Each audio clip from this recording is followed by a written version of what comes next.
Yo, what's up mga tol? Nadinig nyo ba yun? Yung intro? Sobrang ganda ng tunog niya, guys. Sobrang astig ng earphones na to. Sobrang cute. May sarili pa tong app, guys. Ito nga pala yung bagong-bago ng Baseus Bowie WM02. Sobrang ganda at sobrang astig, guys. Kung makikita nyo lang to in person, sobrang ma-amaze kayo. May pre pa itong charging cable na Type-C. Sobrang astig nun.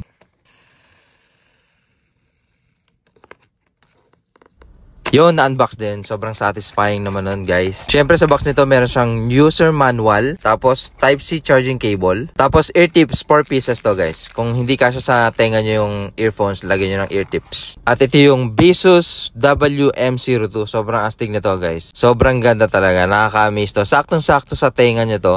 Ang specs nga pala nito, guys, communication distance 10 meters, music playtime 5 hours, volume at 70%, playtime with a charging case 22 to 25 hours, battery capacity 40 mAh, yung mismong dalawang earphones, tapos yung charging case 300 mAh siya. Charging time nito 1.5 hours lang. O diba, sobrang bilis lang nun. Sobrang ganda nito, guys. Sobrang bilis lang i-connect nito. Try natin i-connect to sa cellphone. Kahit anong cellphone to, pwede mag-connect basta may Bluetooth. Pwede to i-connect sa any smartphones. Ito, try ko dito sa aking iPhone. Tingnan nyo kung gaano siya kabilis i-connect, and then sobrang ganda ng quality ng sounds ito, guys. Papadinig ko sa inyo sa last part ng video, and then dun sa unang part ng video makikita nyo.